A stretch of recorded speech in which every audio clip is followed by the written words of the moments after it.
Bueno, buenos días a todos.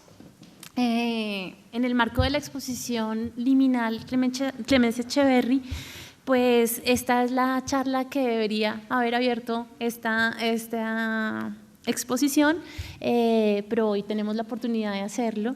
Y la exposición liminal se enmarca dentro del proyecto de exposiciones retrospectivas a artistas colombianos que realiza el Banco de la República. Este programa viene realizándose hace más de 10 años y ha contado con importantes nombres de la plástica nacional. Hemos tenido retrospectivas de María Fernanda Cardoso, Johanna Calle, Óscar Muñoz, Miguel Ángel Rojas, la anterior a esta, Luis Roldán, y en el 2019, pues un proyecto que se viene trabajando desde hace bastante tiempo, liminal, que conjuga como una nueva experiencia desde varios lugares para nosotros como equipo de trabajo. A veces cuando el público viene a ver una exposición, pues finalmente termina viendo solo la última parte, ¿no? La exhibición, y parece que ahí terminara todo, pero realmente ahí es donde inicia. Sin embargo, pues es un proyecto que hace 4 años se presentó por primera vez y se ha ido como acomodando, negociando, examinando, incrementando. Cuando se empezó, pues muchas de las obras que están presentes en la exposición el día de hoy ni siquiera habían sido concebidas. Así que es un proyecto que a la medida que el artista iba desarrollando su trabajo y su práctica, pues la exposición también se fue enriqueciendo. ¿Qué buscamos con este tipo de proyectos dentro de esta institución? Primero, pues que la colección de arte del banco se vea reflejada, que es uno de sus principales como organismos de difusión y mecanismos de difusión, mejor. Que los artistas que están representados en la colección, pues poder ver esa evolución en su carrera y como un reconocimiento a todos pues sus años de trabajo, y también hacer visible ese trabajo nacional e internacionalmente. Por eso estos proyectos de exposición pues se suelen acompañar de entrevistas, pequeños como documentales que hacemos también para que en la historia del arte en Colombia queden estos registros. Y finalmente pues lo que nos interesa con la exposición es que se dé a conocer una obra en su totalidad. A veces lo que nos pasó específicamente con Clemencia es que habíamos tenido la oportunidad de ver exposiciones de Clemencia en las cuales pues se veían algunas de sus obras, máximo, no sé, 3 tal vez, y pues fue un gran reto porque estamos viendo pues un gran número de obras de Clemencia a la vez. Así que pues sin más preámbulos, yo creo que el trabajo con Clemencia y con María Margarita fue excelente. No es porque estén acá, sino porque realmente desde nuestro trabajo en el área de curaduría, el desarrollo de estos proyectos nos enriquece muchísimo, pues de poder analizar cómo se produce esta obra y cómo se desarrolla todo el contexto de investigación de la curaduría. Así que esperamos que este proyecto se siga desarrollando hasta el final de la exposición y que pueda trascender también, y que sigan viniendo más exposiciones como estas en las cuales podamos conocer toda la trayectoria de un artista colombiano, que es lo que finalmente le interesa al Banco de la República. Agradecerles a Clemencia y a María Margarita, de verdad que aprendí mucho del trabajo con ustedes dos, y pues decirle al público que si no la ha visto, aprovechen y la vean hoy, y si ya la vieron, regresen muchas veces, porque creo que cada una de las obras de Clemencia nos confronta como individuos y como individuos pertenecientes a una sociedad particular que es la colombiana. Entonces, pues nada.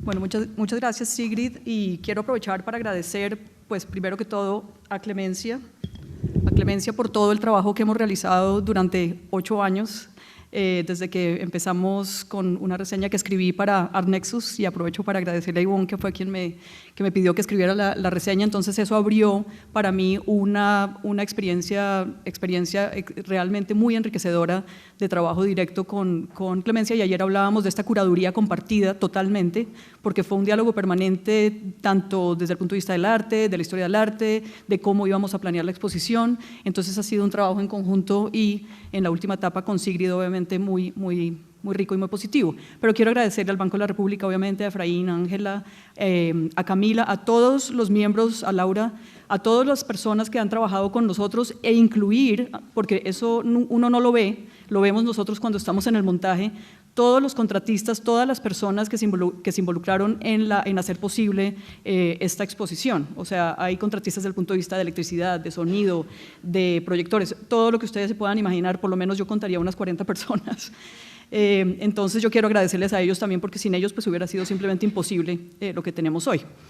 Quiero aclarar rápidamente que yo voy a aprovechar para hacer un planteamiento que me interesa hacer, porque me han preguntado en varias ocasiones en diferentes entrevistas, bueno, pero cuéntanos por qué la obra de Clemencia es importante, qué aporta, me han preguntado por qué el Banco de la República presenta una exposición como esta. Entonces, esto es algo que yo ya había pensado. Esta charla no es totalmente novedosa, pero ya la había escrito después del texto curatorial para una charla que di en Medellín el año pasado y la readapté para el día de hoy porque consideré que era pertinente hacerlo.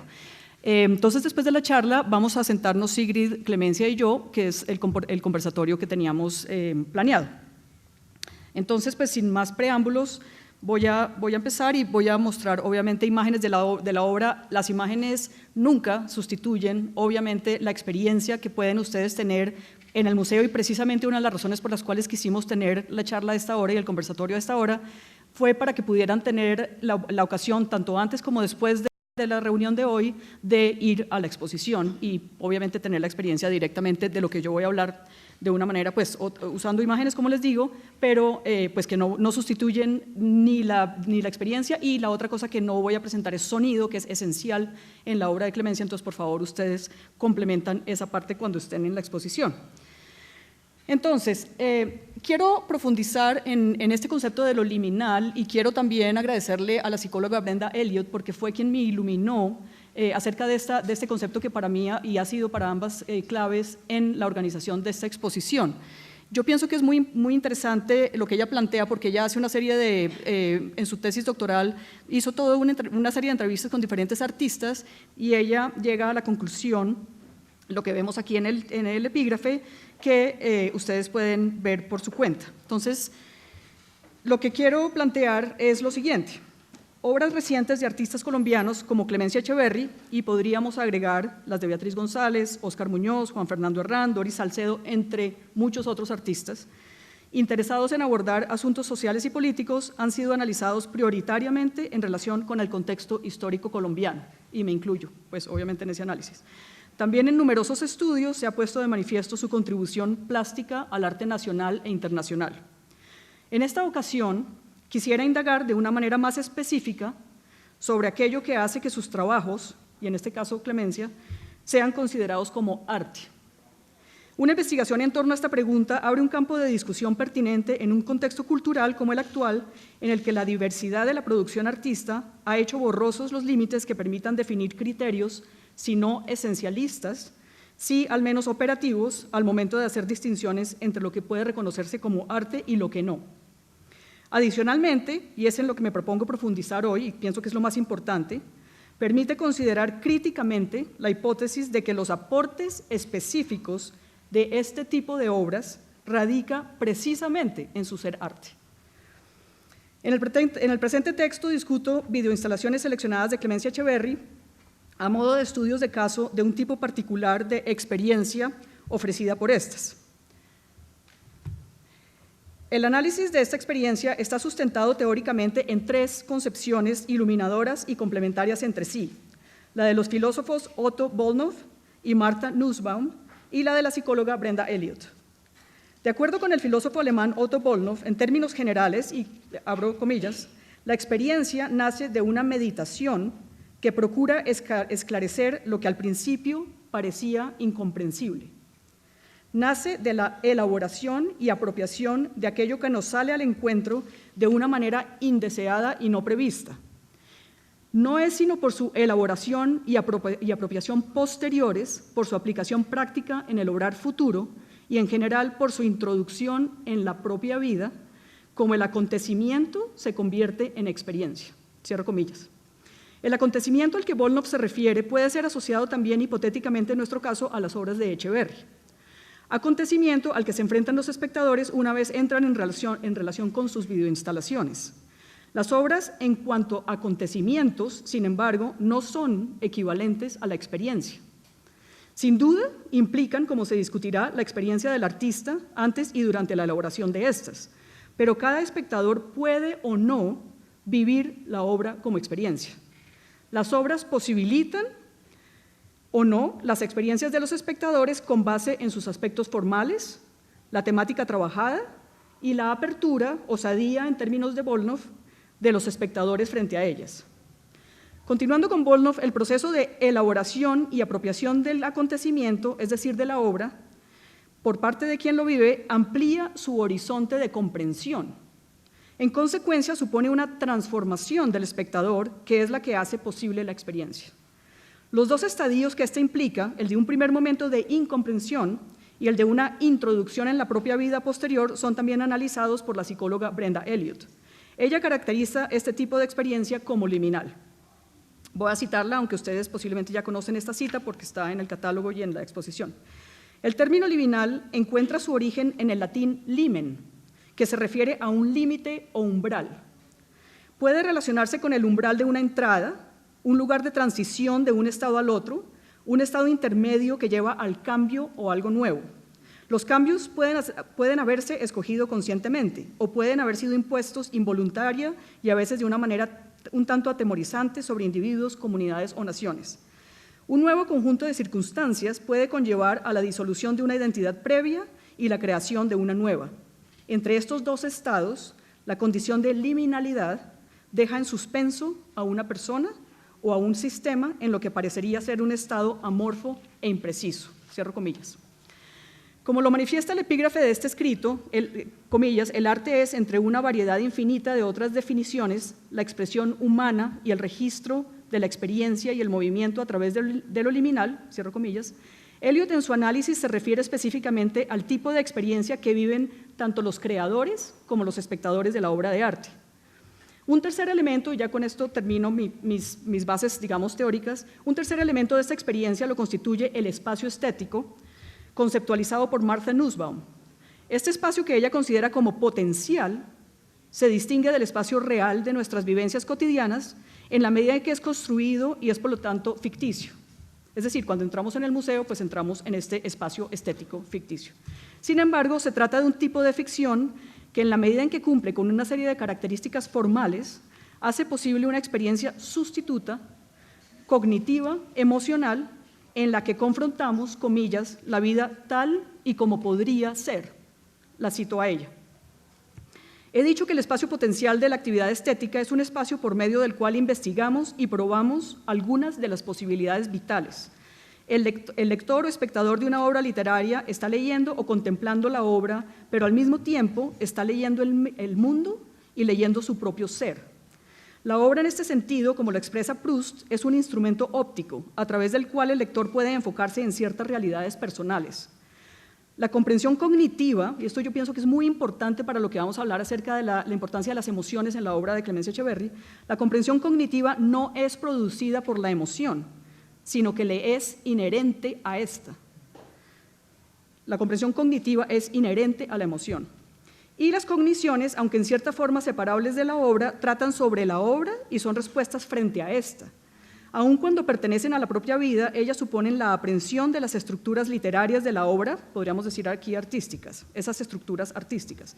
Sin duda, lo que hace que la tragedia o la obra sea tan importante en nuestras vidas es que sus formas son apropiadas para generar experiencias que atraviesan lo ordinario de la vida diaria y nos muestran algo profundo de nosotros mismos y de nuestra situación.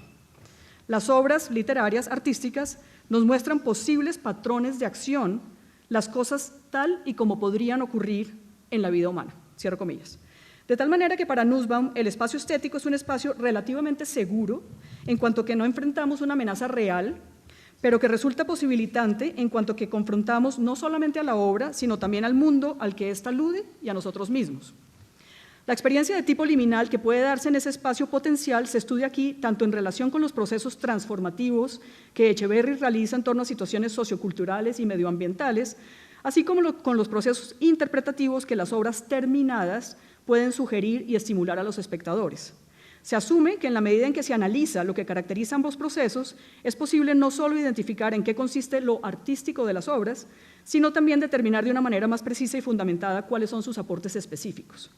Se plantea como tesis central que, como consecuencia de las acciones y decisiones particulares del artista, sus obras se constituyen en zonas grises, complejas y ambiguas. Los problemas planteados en las obras, más que luces, revelan su propio misterio. Las respuestas deseadas por nosotros con frecuencia acerca de la realidad humana y social que se esperan puedan definir con claridad lo blanco o lo negro, lo verdadero o lo falso, lo culpable y lo inocente, lo reprobable y lo admisible, se disuelven y complican en esas zonas grises donde en una misma realidad coexisten múltiples contrarios y perspectivas. En una primera instancia, las videoinstalaciones pueden generar desorientación emocional, psicológica, conceptual, en la interacción con ellas. Sin embargo, estas mismas obras ofrecen claves de interpretación que sientan las bases de posibles procesos de construcción de sentido por parte de nosotros los espectadores.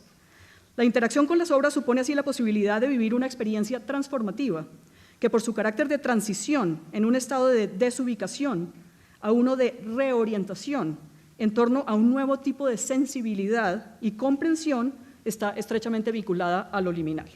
Entonces, pasando al tema de los procesos transformativos en las obras seleccionadas de Clemencia Echeverry. Clemencia Echeverry parte en su trabajo de sentimientos, inquietudes y preguntas con respecto a eventos y situaciones que se dan en su entorno social, cultural y natural. A partir de estos ve su proceso artístico como un camino que puede generar un tipo de experiencia que haga posible la conexión y transformación entre los espectadores.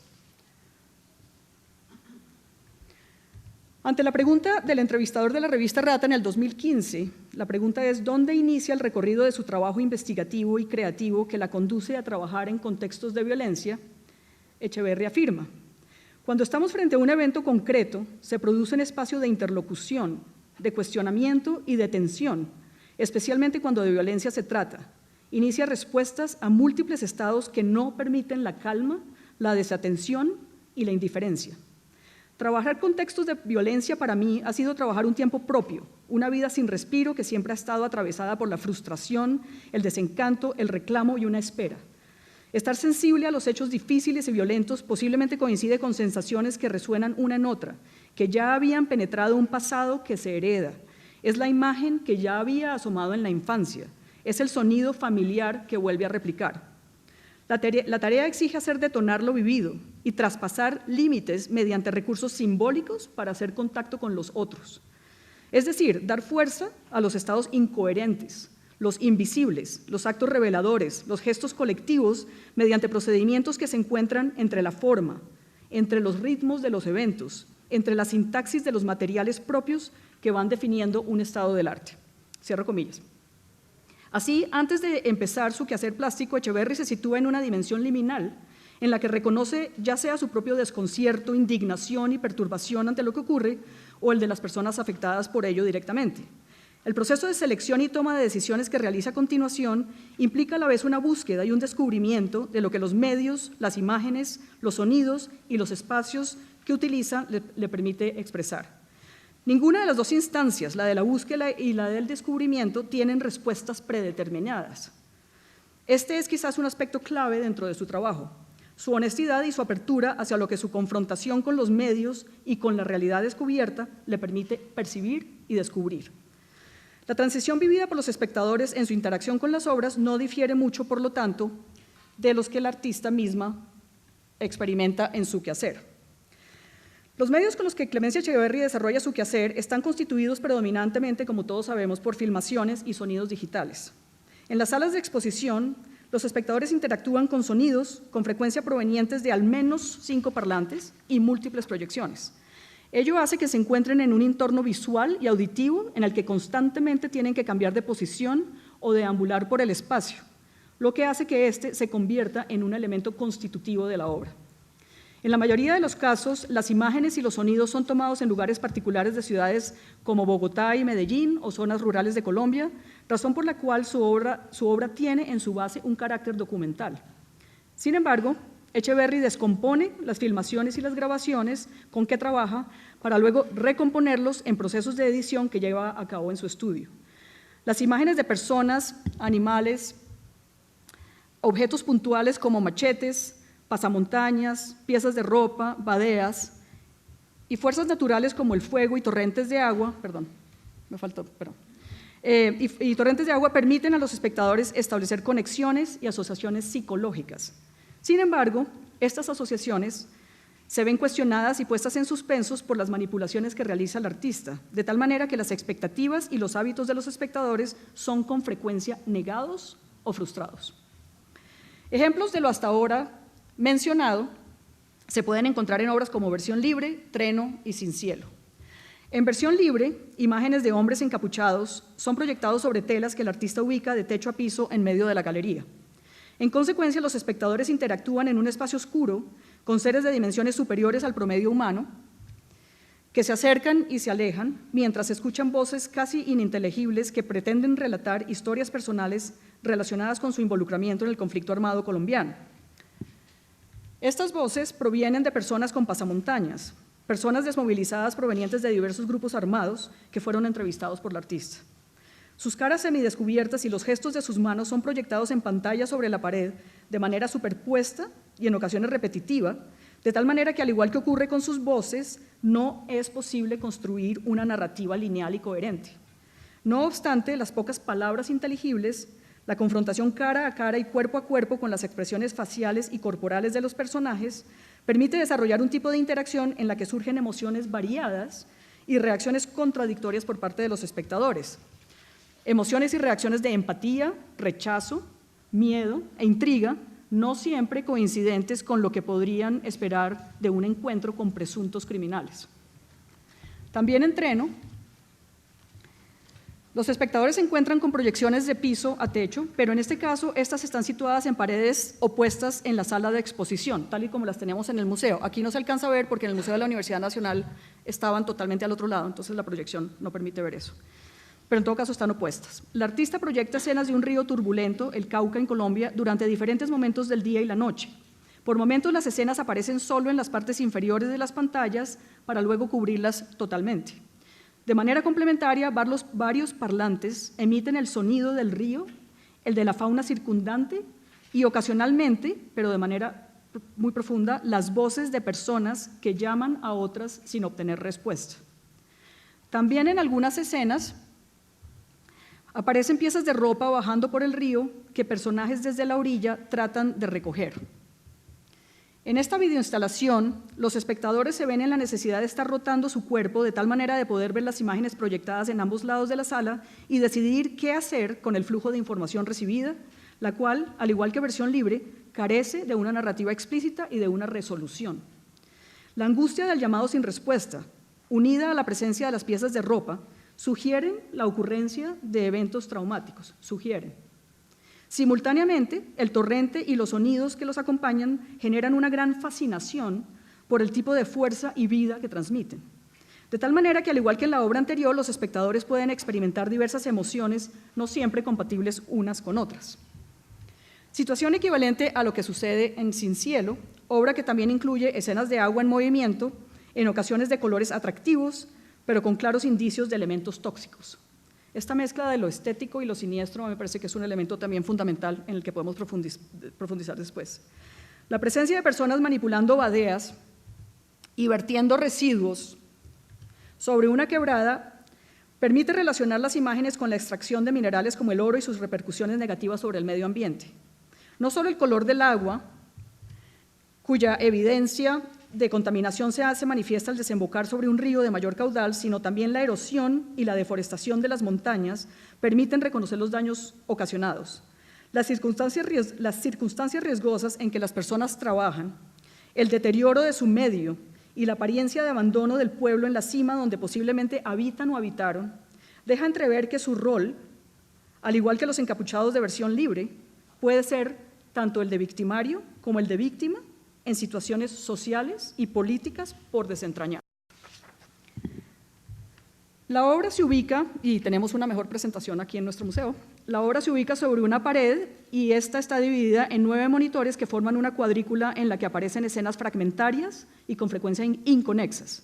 En consecuencia, más que cambiar de posición corporal, los espectadores tienen que estar atentos a múltiples escenas a la vez y recorrerlas en direcciones no siempre lineales, mientras escuchan sonidos provenientes del entorno natural, de las actividades humanas y de notas musicales que en ocasiones enfatizan la situación de suspenso e intriga ante lo que ocurre y lo que puede desencadenarse. Las videoinstalaciones se caracterizan así por ser el resultado de tomas inicialmente realizadas por la artista sobre el terreno y posteriormente editadas en su estudio. Allí descompone y recompone las filmaciones y crea las obras audiovisuales compuestas de imágenes y sonidos fragmentarios, intermitentes e insistentes, no siempre en sintonía ni complementariedad evidentes. Su carácter documental de base hace suponer algún tipo de narrativa que permanentemente es truncada al no darse ni una secuencialidad que permita seguirla, ni una resolución explícita. Aunque es posible reconocer personas y lugares, el sentido de fragmentación es reforzado no solo por la falta de continuidad, sino también por la descontextualización de los sonidos y las escenas. Esta descontextualización, me parece a mí, a su vez, abre la posibilidad de reconocer diversos sentidos metafóricos, más allá, obviamente, de lo literal y lo documental en la obra. En las obras predomina un estado de suspenso, generado por el hecho de que es posible percibir que algo de carácter perturbador ha ocurrido o va a ocurrir sin que esto llegue nunca a ser presenciado. Durante las proyecciones, los espectadores pasan además por momentos de inmersión para muy pronto tomar conciencia de su propio cuerpo y de lo que se presenta de formas que contradicen las expectativas que muchos tenemos frente a producciones audiovisuales. De tal manera que, por un lado, se tiene la sensación de incomodidad física y de impotencia al no tener realmente control de lo que ocurre, pero al mismo tiempo se tiene una sensación de participación activa, al armar una lógica y un sentido a partir de los elementos dados. Finalmente, entonces, retomando la idea del espacio estético de Nussbaum, las obras pues son posibilitadoras de una experiencia liminal una vez consideradas como obras terminadas y expuestas en el espacio potencial mencionado por Nussbaum. En primer lugar, Etcheverry frustra las expectativas de los espectadores, como se ha dicho, invitándolos así a buscar nuevos contextos y significados. Ella manipula los elementos que componen sus obras, incluyendo el espacio de exposición, como podemos ver aquí, de tal manera que no son reconocibles en sus funciones usuales. Esta es Noctulo, pieza que también tenemos en la exposición, aunque se montó de una manera un poco diferente. También altera nuestra percepción de realidades como la casa, las voces, las palabras, las festividades, la naturaleza salvaje y también la humanizada. Ni los videos ni los audios de sus videoinstalaciones conservan, como hemos visto, la linealidad y complementariedad entre imagen y sonido a los que la televisión, los documentales y el cine comercial han habituado a su audiencia. Por el contrario, la independencia entre audio y video, la fragmentación, la repetición y la interrupción de las secuencias motivan a los espectadores a buscar nuevas lógicas y conexiones entre los estímulos visuales y auditivos que reciben. De esta forma, el artista genera una desnaturalización de lo que es usual, doméstico, familiar y acostumbrado. Tal y como lo señala Volnov, tal desnaturalización está a la base de la posible experiencia que puede vivir un espectador. Lo cito nuevamente. Solo cuando las expectativas son defraudadas, cuando surgen obstáculos inesperados en el camino, hace el hombre sus experiencias. Cierro comillas. El artista maneja las escenas, los sonidos y el espacio como datos que, aunque preservan elementos que permiten generar asociaciones y recuerdos, requieren de una resignificación al haber sido desplazados de su contexto y su sentido esperados. En esta medida invitan al tipo de reorientación mencionada por Eliot y enfatizada por Volnov, de nuevo Volnov. La experiencia es un acontecer de la vida al que el hombre está expuesto, no es fruto de su iniciativa. Las experiencias hacen estallar el marco de expectativas prefijado y obligan a una reorientación productiva. Cierro comillas. En consecuencia y como resultado de la interacción con las obras, es posible desarrollar un tipo de conciencia y sensibilidad que reconocen la complejidad de las situaciones y realidades presentadas por la artista. En su obra revela zonas grises donde los contrastes excluyentes se pierden y predominan las áreas intermedias en las que cobran especial relevancia los matices de la realidad. Como se ha mencionado en las obras de Etcheverry, las distinciones difusas entre víctimas y victimarios llevan a reconsiderar evaluaciones y actitudes frente a otros seres humanos. Incluso la relación con las fuerzas naturales, como los torrentes de los ríos o el fuego amenazante, se reconoce como relativa y cambiante dependiendo de lo que ocurre en relación con estos y de lo que se siente ante su poder aterrorizante y fascinante a la vez. Tal enriquecimiento de la sensibilidad, la percepción, la conciencia y la comprensión tiene, a mi modo de ver, implicaciones éticas e incluso políticas. En la medida en que los espectadores se ven compelidos a considerar situaciones sociales, culturales y ambientales de una manera compleja y asumir la interdependencia de actos individuales y contextos sociales y culturales, tanto el comportamiento práctico y afectivo como el juicio racional y la toma de decisiones pueden adquirir mayores grados de sofisticación, empatía y sutileza. La posible transformación vivida por los espectadores a partir de la experiencia que pueden tener con las obras es, por lo tanto, posible en parte por los procesos de transformación que el artista ha realizado sobre las situaciones originales de las que ha partido y en parte por los estímulos y desafíos que suponen las obras ya terminadas. La vivencia de la desorientación experimentada por Echeverri en el comienzo de sus trabajos y de los espectadores al confrontar por primera vez sus obras, así como la reorientación que se comparte al darle un sentido nuevo a los componentes de estas, suponen atravesar un umbral en un tipo de transición liminal, en la que, en palabras de Volnov, lo nuevo absoluto propuesto por las obras exige un nuevo tipo de comprensión. Cito nuevamente a Volnov. Pero no hay experiencia en sentido pleno sino cuando ella se refiere a algo nuevo que penetra en el mundo familiar. Hablamos de lo nuevo relativo cuando se adecúa sin rupturas al todo actual de la comprensión. Por el contrario, hablamos de lo nuevo absoluto cuando ya no se lo puede clasificar en el horizonte actual del conocimiento, al que antes bien hace estallar en total y obliga a una reconsideración radical. Dicho de otra manera, es lo que modifica de rechazo el horizonte mismo de la comprensión. Cierro comillas.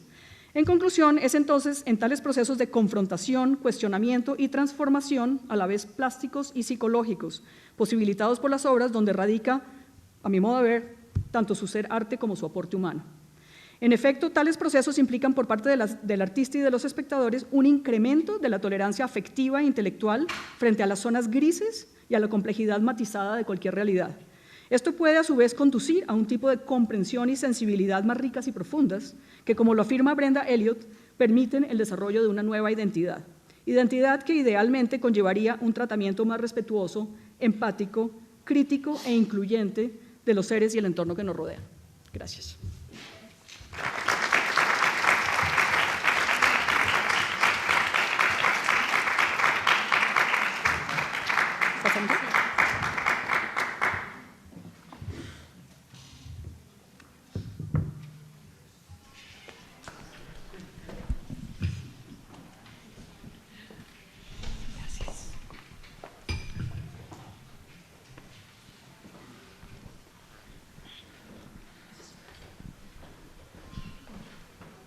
Bueno, pues gracias María Margarita, creo que con esta presentación lo liminal nos queda claro, sí.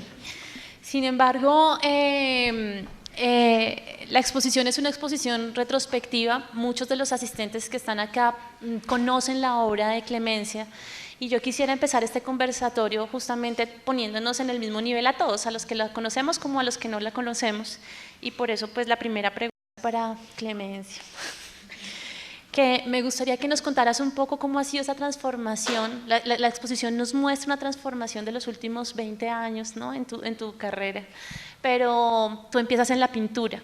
¿Cómo empiezas en la pintura y cómo terminas en el video, que desde mi punto de vista es el lugar donde en los últimos años te has sentido más cómoda?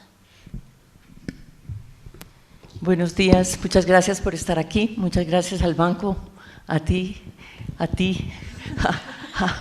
a Laura que está por allí, bueno, a todo el equipo curatorial, a todo mi equipo al mismo tiempo, que creo que no están acá, pero con los que trabajé todos estos proyectos, Juan Forero, Camilo Echeverri, un grupo grande de personas muy interesantes que me aportaron muchísimo, Bárbara Santos también, en este proceso.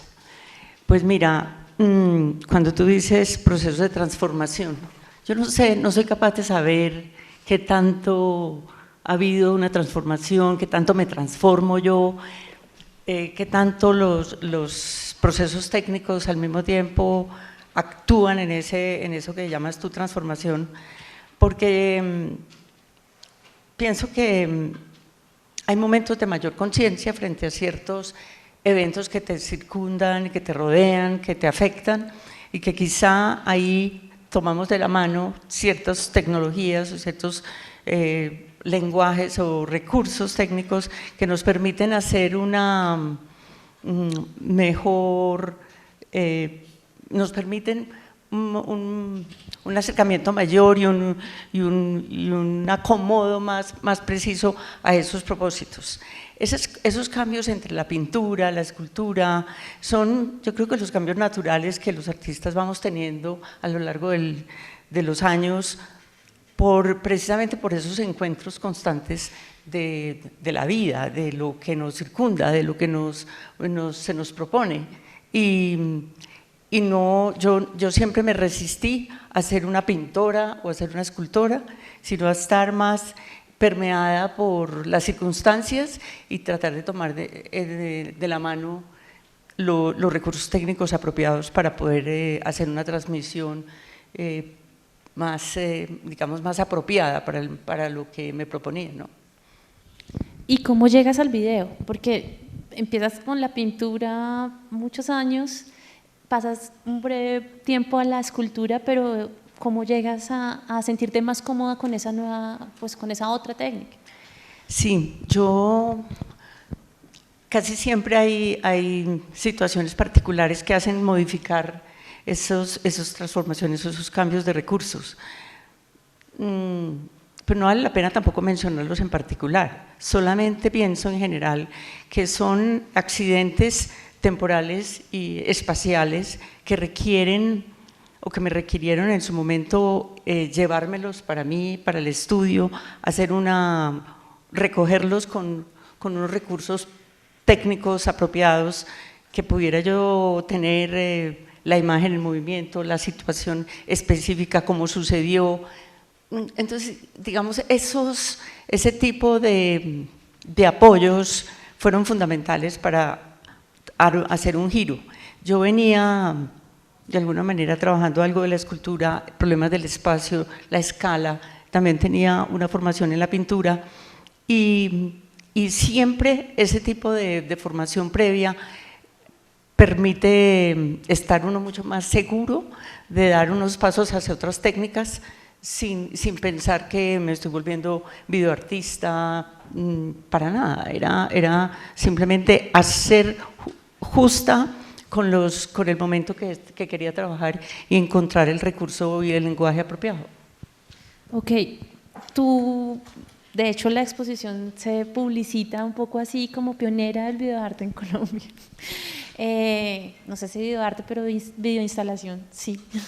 Quería también saber, pues, que nos contaras un poco cómo fue en su momento el desarrollo para ti como mujer artista colombiana empezar a trabajar con video, porque uno ve como en los anales de la historia del video en Colombia y es un lugar netamente, en general el arte, pero quienes empiezan a trabajar, o sea, no es fácil hablar de mujeres que trabajen con video en Colombia, no nos vienen a la cabeza tantos nombres como nos podría llegar si fueran hombres. ¿Cómo buscaste ese lugar? ¿Fue fácil? ¿Realmente no significó nada?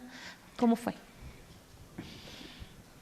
Yo pienso que cuando uno está apasionado por desarrollar un problema y lo quiere llevar a cabo, uno siente que es fácil, siente que es fácil porque hay una pasión que ya impulsa y te moviliza a hacerlo.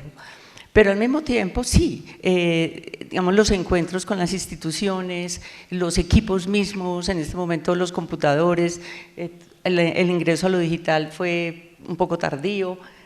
Todo eso pues fueron obstáculos tecnológicos que fue necesario ir cruzando, pasando, tener acompañamientos profesionales que me permitieran entender por dónde iba el problema, entrar yo también a entender de qué se trata un programa de edición, computador, hacer, bueno, no sé, como un recorrido sin propiamente proponerme a estudiar ni video ni sonido, pero a través de ese mismo deseo de hacerlo he aprendido un montón de cosas técnicas y yo sí creo que siempre tenemos dificultades, pero los hombres también, porque es un problema de hacer presente unas obras, trabajarlas con solidez y seriedad a través de unos medios que también son muy nuevos para quienes las reciben insisto, en las instituciones. Entonces, digamos, esos encuentros y esos diálogos son bastante complejos,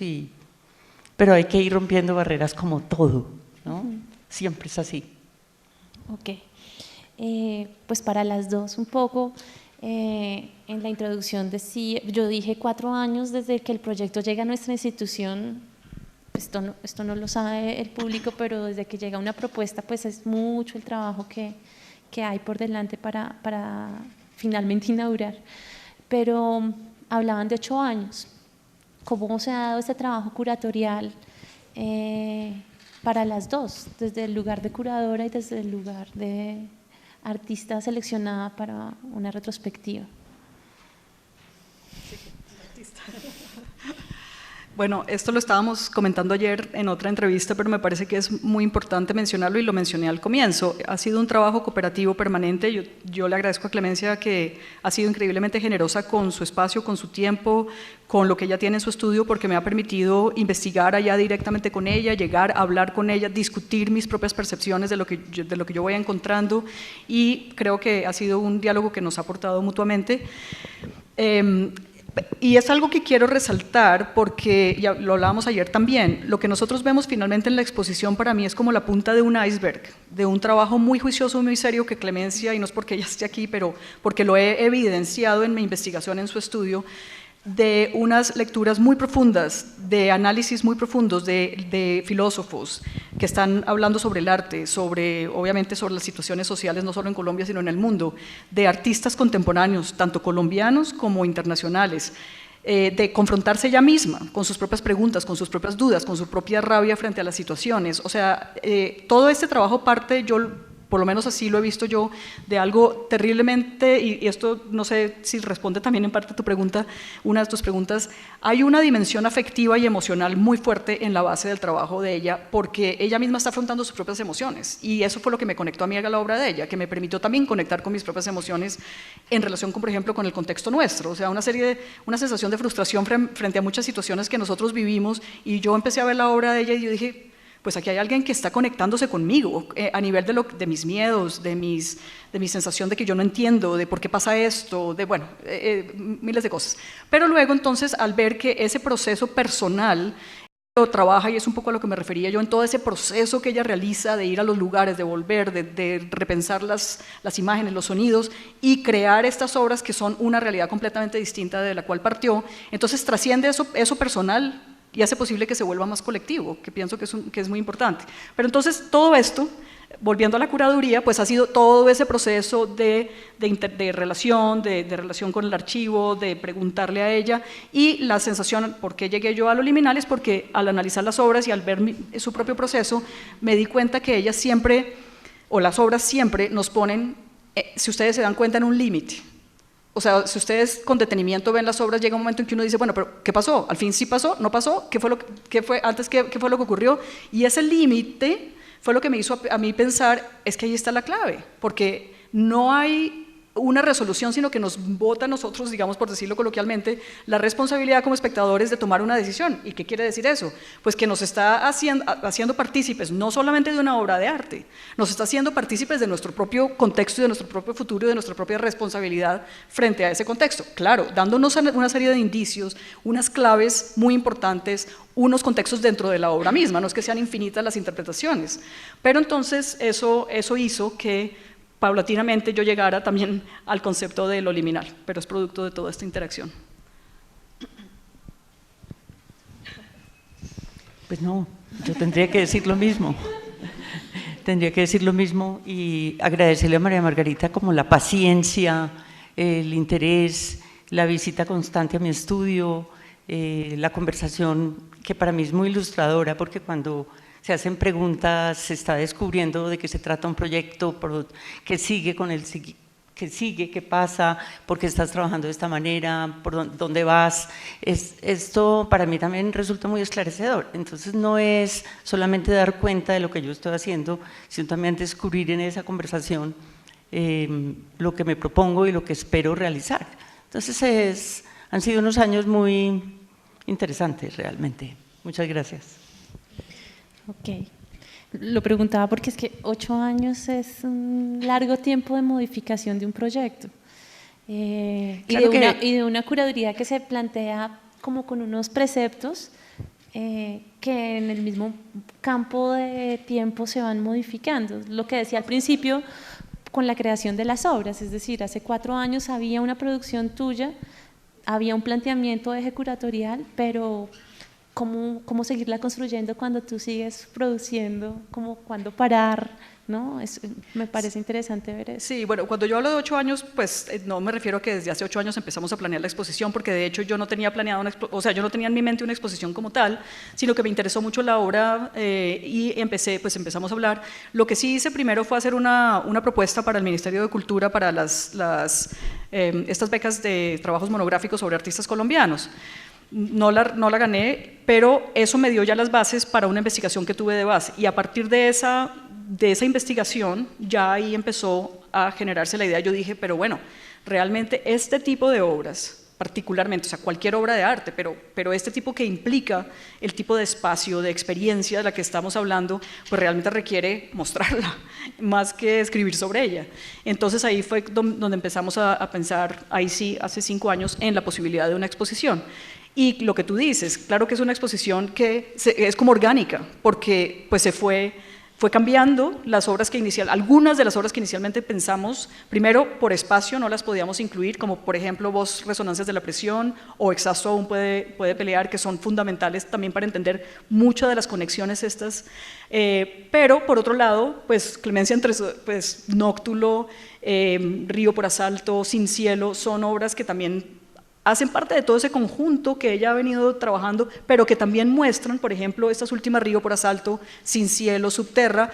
Si ustedes se dan cuenta, incluso desde Nóctulo ya empieza a haber un cambio, y eso es muy interesante verlo. O sea, cómo ver la organicidad de la obra misma, cómo ella misma va cambiando. En muchas cosas permanecen muchas cosas, obviamente ahí los conductores, pero también se ve la evolución, y eso fue muy interesante, precisamente como que el tiempo que nos demoramos en hacer la exposición dio como la posibilidad también de ver esos cambios de una manera más clara. No sé si abrimos preguntas. Quería una última, y es ¿cuál es el lugar del conflicto? Pues, eres una artista colombiana, son unas obras fuertes, liminales. ¿Cuál es el lugar del conflicto y de ese contexto social en el desarrollo de tus obras? Pues el lugar del conflicto es el conflicto de todos, el lugar que hemos vivido todos, que lo he atravesado desde la región, desde la ciudad, desde las noticias, desde los afectos, desde las pérdidas, desde las desesperanzas y aspiraciones frustradas. Ese es el lugar del conflicto. El lugar del conflicto es muy diverso, toca muchas puertas, cierra muchas otras, altera mucho los espacios, fracciona y fragmenta muchísimo el hacer, el producir, la imagen misma. El sonido se afecta muchísimo, casi que es un sonido que sentimos que está ahí, pero casi no lo podemos oír. En muchos de los problemas o de las obras son sonidos que uno percibe que mugen, que casi que están dentro de la tierra, pero que no los estamos escuchando, y que laten y que piden respuesta. Yo creo que el conflicto circula por todo eso, más allá del enfrentamiento directo que bueno, lo podemos sentir en la obra de Voz, Resonancias de la Prisión, en versión libre, pero que es el lugar, digamos, más concreto donde uno puede asentar una historia particular de actores armados. Pero creo que el conflicto nos ha tocado de maneras muy diversas en la cotidianidad y en las expectativas y en nuestras propias frustraciones, ¿no? Y en medio de ese, pues todos sin lugar a dudas lo estamos cerca. ¿Cómo seleccionas esas temáticas? Porque uno se da cuenta en tu obra que hay unas temáticas que resaltan más que otras. Lo hablamos alguna vez, la presencia del animal, ¿no? Como una metáfora también de la víctima, de la memoria, en fin. La minería, pero no sé si hay cómo vas llegando allí. No tengo idea. O sea, uno llega a las cosas porque le llegan, ¿entiendes? Porque te encuentras con ellas, porque tomas decisiones a hacerlas, porque también hay momentos en que encajan con preocupaciones y hay se abren maneras de trabajarlas o ahí asaltan imágenes, asaltan sonidos o imágenes sonoras que nos permiten poner un pie y estar seguros en que de pronto hay una voz por decir, hay algo que está callado, pendiente de trabajar. Entonces no hay una metodología, no hay un sistema de trabajo específico, no hay una temática tampoco.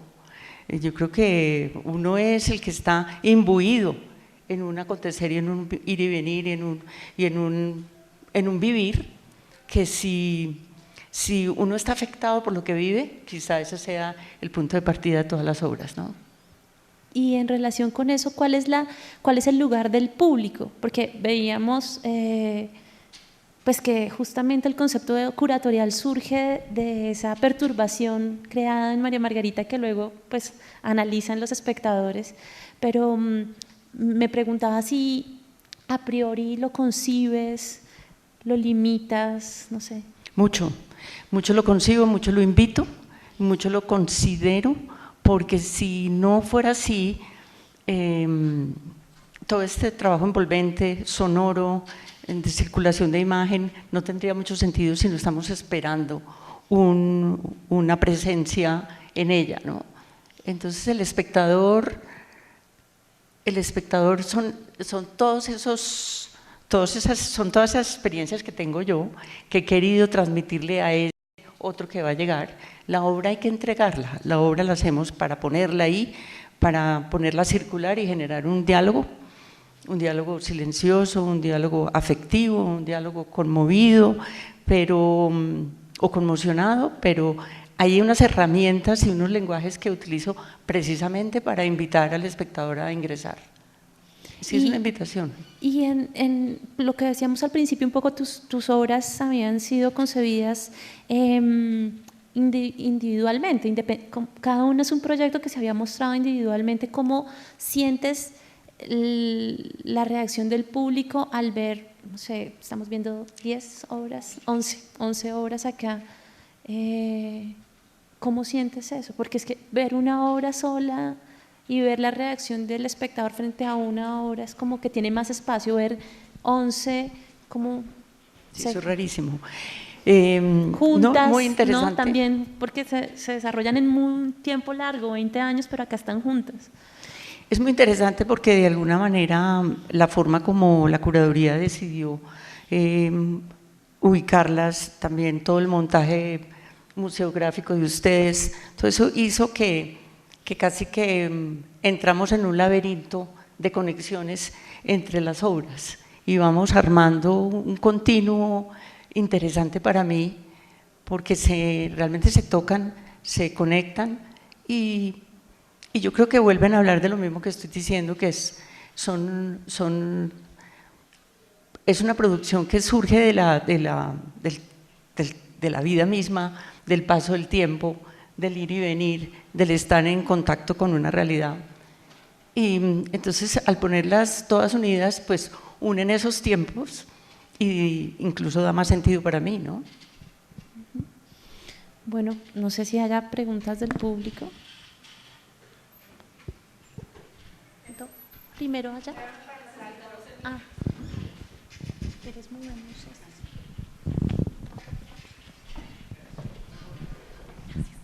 ¿Dónde? Allá, primero y acá.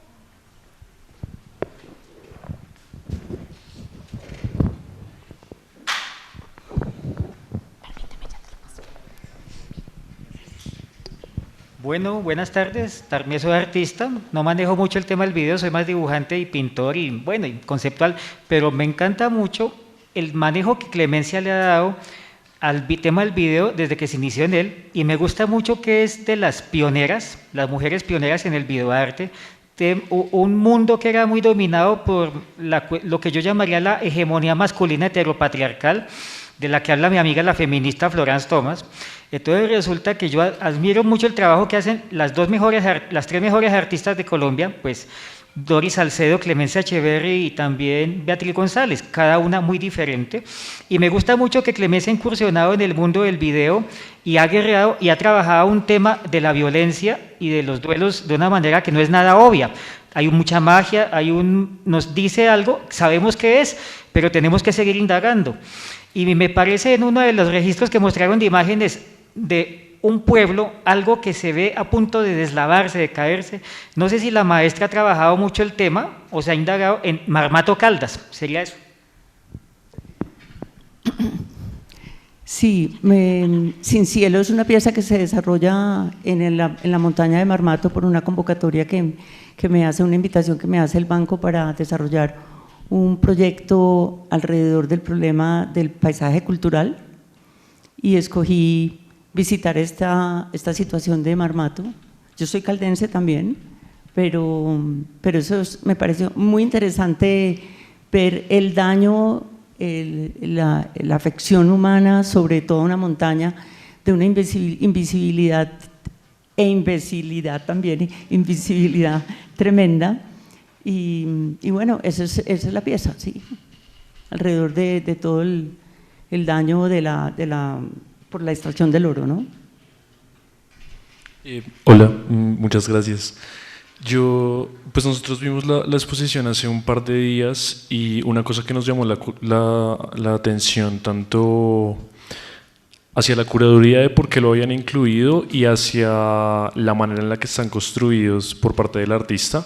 Estos, no sé cómo llamarlos, son como guiones, como organigramas, como toda una serie de piezas grandes, como de pliegos de planos con cada una de las tomas, con las maneras en que se va a dirigir el sonido en cada una de las salas. Y eso a mí me pareció muy interesante, además de ser como muy bonito, porque todo está como muy planeado, pero es muy casero, o sea, es como escrito así como a mano, no sé, me gustó mucho. Y quería preguntar, pues por ese lado, digamos, ¿cuál fue la decisión, o por qué se tomó la decisión de incluir estas cosas por parte de la curaduría? Y ¿cuál es el momento en la creación de la obra por parte de Clemencia para hacer esto? O sea, ¿se hace después o se hace antes, o cómo fue eso? La decisión de incluirla pues también fue conjunta, y pensamos que, yo al menos personalmente pienso que es muy importante ver lo que está detrás del proceso de una obra, porque nosotros llegamos a la instalación y la obra está terminada, y de alguna manera perdemos la noción de qué implicó llegar hasta ahí.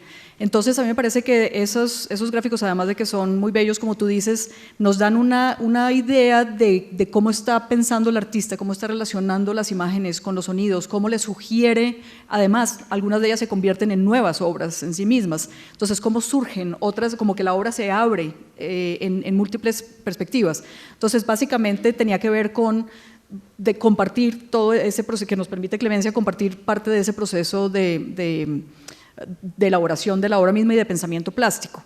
Quiero simplemente, ya le doy la palabra a ella, quiero mencionar que parte de la razón por la cual creamos esos recorridos, o sea, por lo menos las divisiones entre las obras, tenían que ver en parte con aislamiento del sonido, o sea, una razón física, pero también porque considerábamos que era importante que como espectadores tuviéramos un momento de pausa, de poder digerir un poco lo que acabamos de ver, y que esa experiencia no se convirtiera en algo que pasamos de una obra a otra y como que no sabemos finalmente qué es lo que estamos sintiendo, pero nos daba la ocasión, además, de mostrar obra bidimensional, que es también obviamente hecha por Clemencia, y por ejemplo las fotografías o las fotografías intervenidas nos dan otra perspectiva de elementos centrales, claves de muchas de las obras. Sí, yo solamente añadiría que ese trabajo de los guiones gráficos a los que tú te refieres, pues hace parte de lo que significa estar en el estudio. El estudio de un artista no es solamente estar frente a unos programas de computador, o digo de un artista de video, y cortar, pegar y hacer una película, sino que llegar a concluir o llegar a terminar una pieza, llegar a definir cuáles son los altibajos, los tiempos, los contenidos mismos, los ritmos, incluso el manejo espacial pues tiene muchos otros lugares para analizarse, no solamente, insisto, en los programas de computador, sino que también está la mano, esa cosa casera que tú dices que no es tan casera, pero que es de estudio, simplemente es de estudio y es de verificar casi que con el cuerpo, es de tensionar y de confrontar problemas en los que uno está patinando también y terminar por aclararlos. Entonces es parte del estudio y María Margarita también está interesada en mostrar eso, que hay detrás de esa producción de video, ¿no? Hola, Clemencia y María Margarita. Yo también iba a hacer la misma pregunta sobre los guiones, pero ya que la hicieron, voy a hacer una que está cercana y es sobre el rol de la palabra, porque una cosa que es impresionante de la exposición son los títulos, que son conmovedores como son las obras, y los guiones tienen casi poemas, ¿no? Son casi caligramas, y tú escogiste para el catálogo invitar a una poeta que escribiera. Entonces quería preguntarte un poco por el rol de la palabra, de la literatura y la poesía en tu proceso.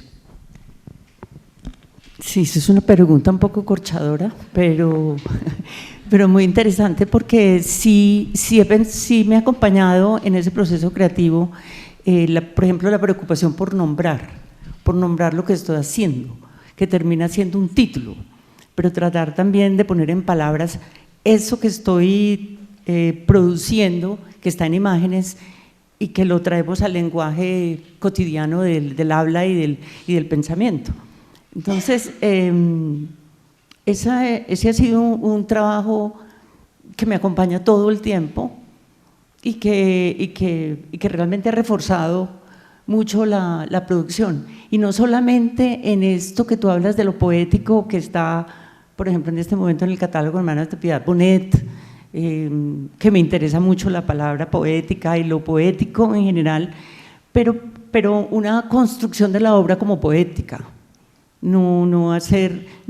Y tratar de pensar que esa poesía tiene una forma particular, propia, independiente a la del habla. Pues digamos en este caso en mis proyectos. Por otro lado, la palabra también, pensé que también ibas hacia ese punto, pero yo me voy ahí, y es que la voz está muy constante en los proyectos, que claro, estamos con seres humanos trabajando, estamos desde el hombre, desde el dolor, desde una ansiedad, desde una expectativa y desde un grito también, de una no respuesta, de un silenciamiento todo el tiempo también, de una confusión frente al habla. Cuando estamos frente a testimonios, es muy difícil identificar si ese testimonio procede de la verdad, procede de la confusión, pero procede de lo que debemos decir. Entonces también nos planteamos, estamos frente a unos problemas muy gruesos con el decir y con el expresar el perdón, con el expresar la pregunta, con el expresar y dar cuenta de lo que ha sucedido. Entonces ahí también ha habido un camino que ha acompañado la voz y la palabra en los proyectos. Buenas tardes. Yo quería aprovechar un poco el concepto que propone la curaduría, el de experiencia, más que el de acontecimiento, a pesar que hay una relación, que usted explicó muy bien. ¿Cómo fue su experiencia a partir del premio Luis Caballero de versión libre? Porque, es decir, ¿cómo se sintió, digamos, en esta convocatoria, digamos, en donde hubo muchas tensiones, muchas expectativas alrededor de su trabajo y que finalmente los jurados optaron por la instalación de Fabio Palacios, creo que Menes. Entonces, bueno, un poco cómo fue su experiencia a partir de ese momento. ¿Usted cree que sí se le leyó bien, se le comprendió bien por parte de quienes visitaron la exposición? Y finalmente, un poco también una reflexión sobre el premio que pues estaba ahora en escena aquí en Bogotá, y pues qué piensa sobre ese premio, cómo ha evolucionado ese premio, si lo ha visto, y por otro lado, si no se ha animado a, pues viendo la precariedad de muchos trabajos, si no se ha animado a nuevamente a presentarse al Premio Luis Caballero. Bueno, primero que todo, perder en estos procesos es lo más común y habitual para un artista, y lo digo también para los estudiantes de arte. Todo el tiempo estamos aplicando a convocatorias y no estamos pasando, y eso no, o sea, claro, triste no ganármelo, obviamente, no voy a decir no pasa nada, que se lo gane el que se lo tiene que ganar, pues no, porque cuando uno está aplicando para ganárselo, no para perder, pero igual esos son los accidentes y las cosas que suceden en esta actividad cotidianamente. Me parece que el Premio Luis Caballero es un premio muy interesante para Bogotá, para el país. Se han desarrollado proyectos muy potentes, muy fuertes. Ha sido casi como una bienal silenciosa que hemos tenido aquí alrededor de la ciudad. Podría ampliarse al país incluso como visibilidad. Este concurso no lo he visto, no he tenido un minuto, le he pasado aquí todo el tiempo, pueden testificar las personas con las que estamos aquí en el museo. No lo he visto, pero tendremos tiempo de verlo y de mirarlo. Que si me volvería a presentar, ya me he presentado 2 veces, yo no sé, yo creo que ya hay que dar espacio a otras generaciones. Esa es una pregunta una respuesta que uno siempre debe responderla así, ¿no? Bueno, yo tengo una pregunta para las dos, para María Margarita y para Clemencia. Yo noto aquí que varias de las obras han cambiado con respecto a versiones anteriores. La más evidente, digamos, es Nóctulo, ¿cierto? Y yo pensaba en un concepto que se maneja en grabado, que es el monotipo. Casi que podríamos hablar de monovideos, monovideoinstalaciones, en el sentido de que cada vez cambian un poco. Y pienso que de pronto también puede haber una alteración en la obra misma. Por ejemplo, el hecho de que en Nóctulo ahora uno puede entrar en la casa, ¿cierto? Esta casa como rodeado de los vampiros y de todos estos sonidos que tampoco son completamente reconocibles. Yo quisiera que nos hablaran un poquito de esa experiencia, y tengo una pregunta muy específica con respecto a Treno, que le he dedicado tanto tiempo a escucharla y a mirarla y a sentirla y a gozarla. Hay un cambio también en Treno, hay unos silencios que no existían antes en Treno, en estos espacios negros, o siempre han estado y no eran tan evidentes en la instalación pasada que vimos en el Museo de la Universidad Nacional. El número de pantallas, por ejemplo, cambia, ¿cierto? Antes eran 3, acá tenemos 2. O sea, ¿qué significan estos cambios como de instalación? No, yo creo que hay que ser flexibles con las obras y los espacios, de lo contrario, pues entraríamos en unas dificultades irresolutas, porque hay que realmente ver la obra, cómo se comporta, qué tiene dentro, no perderla de vista tampoco, no alterarla, pero acomodarla y ajustarla al espacio. Nóctulo fue todo un reto, realmente.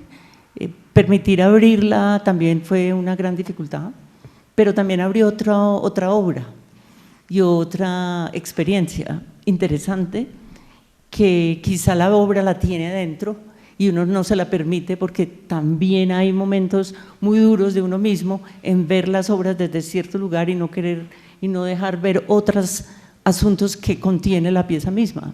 Entonces ahí yo creo que capitalizamos una posibilidad de ver la obra por dentro y casi de entrar a aquel lugar vedado que queríamos ver desde fuera solamente. Y Treno quizá es por la relación espacial, que tú tenías un recuerdo de la Universidad Nacional, y ahorita, como la tienes más cerca, quizá los silencios se te hacen más largos, pero es también un tema de escala con los espacios. No hay una…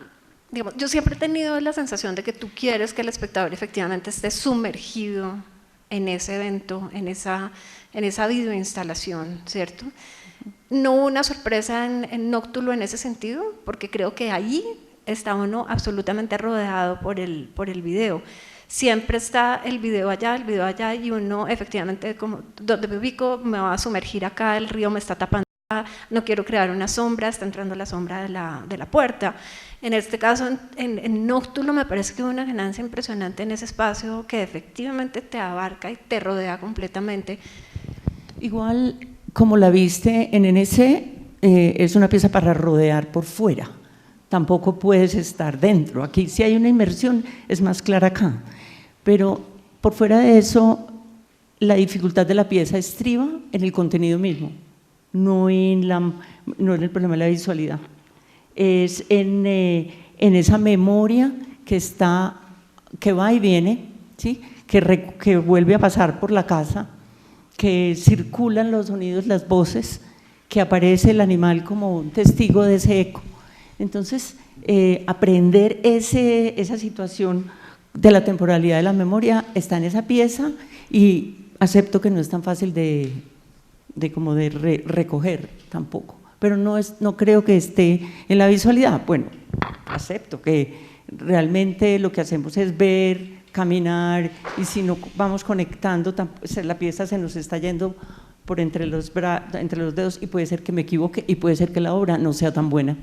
Podríamos concluir aquí que la obra tiene problemas, ¿me entiendes? Eso no es tampoco un problema, porque no estamos únicamente trabajando sobre las excelencias, estamos tratando de ponderar lo excelente, sino que hay fragilidades que pueden generar los montajes, las experimentaciones de montaje, y esa es una pieza que hay que seguirla trabajando.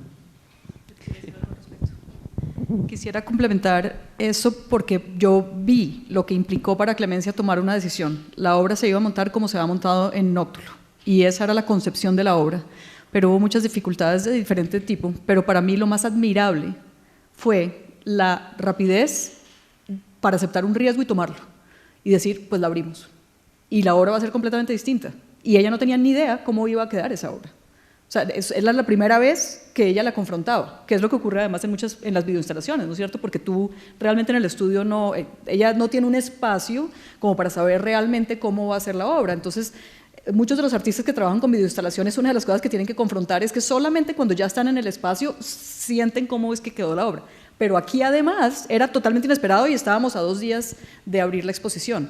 Entonces, para mí fue increíble ver ese proceso y decir qué capacidad tiene Clemencia de arriesgarse, y arriesgarse en un sentido claro. Ella, lo que está diciendo, ella sabía dónde estaba la esencia, digamos, por decir, si se puede decir, de la obra, y yo personalmente pienso, a mí me benefició, porque yo pienso que la obra ganó en liminalidad. Ganó en liminalidad en el sentido que antes uno rodeaba la obra y uno sentía que la membrana estaba ahí y que era impenetrable, pero ganó liminalidad en el sentido que ahora podemos seguirla rodeando porque seguimos viendo las imágenes desde fuera, pero al entrar nos damos cuenta que creemos que entramos y en realidad no, seguimos en ese espacio totalmente, como dice Clemencia, de la memoria, de los fantasmas, de la nostalgia, seguimos habitando el mismo espacio y sin embargo hemos traspasado un umbral que antes no podíamos traspasar. Entonces, para mí personalmente fue una ganancia. Pero pienso que también es interesante yo creo que esto es algo que, por lo que le he oído que ha pasado con otras obras, ella tiene esa capacidad de agarrar las oportunidades y trabajarlas. No sé si quieres hablar un poco de Versión Libre y lo que pasó con estas personas cuando lo que tú tenías planeado como obra y finalmente… Yo creo que ya se está haciendo un poco tarde, ¿no? Si quieren, cerramos con esto. Cerramos con esto. Bueno, Versión Libre tuvo un accidente en el proceso mismo de construcción de la obra. Cuando invité a estos desmovilizados de la guerrilla paramilitarismo, los invité en Medellín a través de una ONG, etcétera. Llegaron, no fue fácil, esto fue antes, como ya saben por la fecha, antes del proceso de paz. Pedir a estos personajes que contaran una verdad por fuera de la legalidad era un riesgo enorme, y ellos no aceptaron quitarse literalmente el pasamontañas para revelar la verdad. O sea, este era un gesto de revelación de la verdad y lo negaron. Me tocó, como estás diciendo, que es como hay que tomar unas decisiones inmediatas frente a ciertos hechos, de lo contrario los proyectos también se nos pueden ir al suelo, podemos tener la dificultad de nada, perdimos el año, no pudimos hacer nada, vinimos hasta Medellín, recogimos todas estas personas, traímos todos estos equipos y perdimos todo este dinero. Hay que tomar una decisión de contar las verdades a medias y levantar el pasamontañas a medias, y de esa manera les hablé a ellos, les dije, como en este país estamos tan acostumbrados a recibir las verdades a medias, vamos a medias, vamos a mostrar el rostro a medias, y eso fue como se resolvió el proyecto, y de hecho así lo estamos viendo acá. Entonces, como una anécdota final y agradecerles por esta paciencia y este hambre que ya puede estar haciendo para todos. Bueno.